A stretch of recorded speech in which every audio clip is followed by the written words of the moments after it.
The truly good and wise man will bear all kinds of fortune in a seemly way, and will always act in the noblest manner that the circumstances allow. The self-indulgent man craves for all pleasant things, and is led by his appetite to choose these at the cost of everything else. Virtue lies in our power, and similarly, so does vice, because where it is in our power to act, it is also in our power not to act. Moral virtue is the quality of acting in the best way in relation to pleasures and pains, and vice is the opposite. Happiness, whether consisting in pleasure or virtue or both, is more often found with those who are highly cultivated in their minds and in their character and have only a moderate share of external goods, than among those who possess external goods to a useless extent, but are deficient in higher qualities.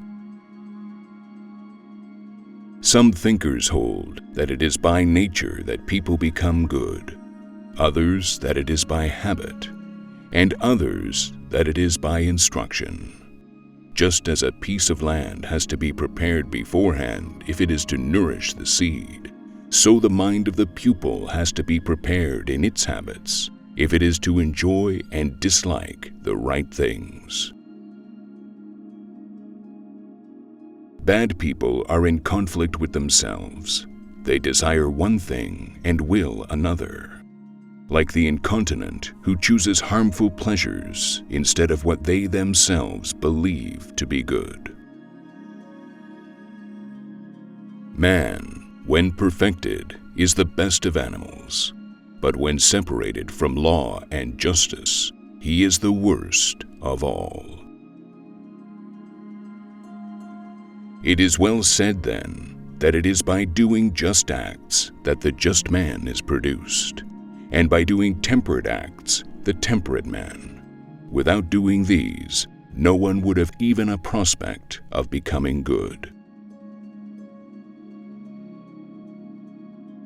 The man who shuns and fears everything and stands up to nothing becomes a coward.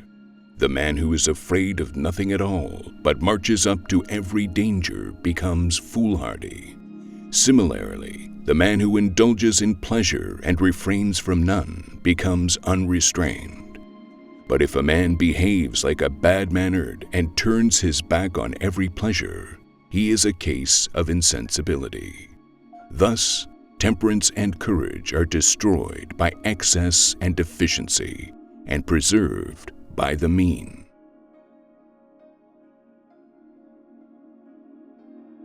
I count him braver who overcomes his desires than he who conquers his enemies, for the hardest victory is over self. It is also in the interests of a tyrant to make his subjects poor, so that he may be able to afford the cost of his bodyguard, while the people are so occupied with their daily tasks that they have no time for plotting.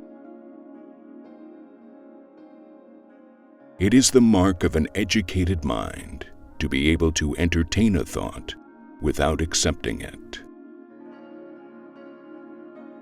It is of the nature of desire not to be satisfied, and most men live only for the gratification of it.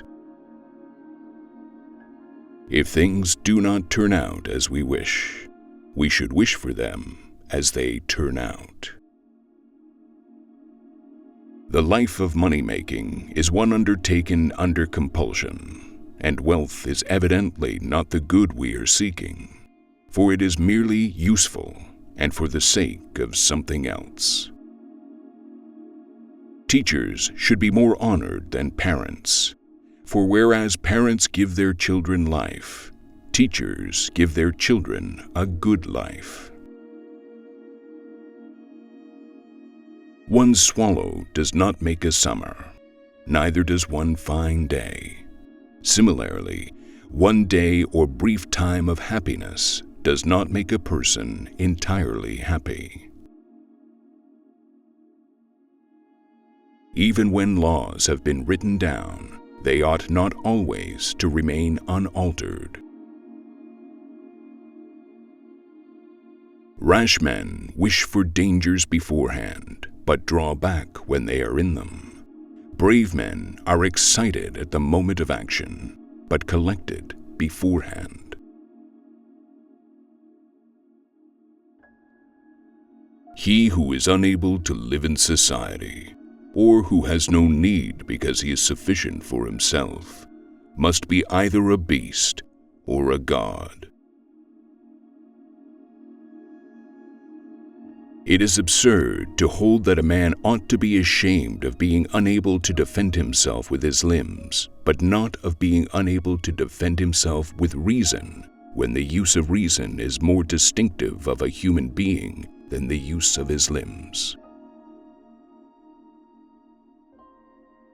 The happy life is thought to be one of excellence. Now, an excellent life requires exertion and does not consist in amusement.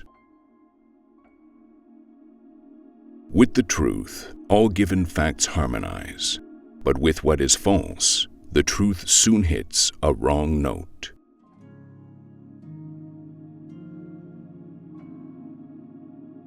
The young have exalted notions because they have not been humbled by life or learned its necessary limitations. Moreover, their hopeful disposition makes them think themselves equal to great things, and that means having exalted notions. They would always rather do noble deeds than useful ones. Their lives are regulated more by moral feeling than by reasoning. All their mistakes are due to excess and vehemence, and their neglect of the maxim, never go to extremes. They overdo everything. They love too much, hate too much, and the same with everything else. And they think they know everything and confidently affirm it, and this is the cause of their excess in everything.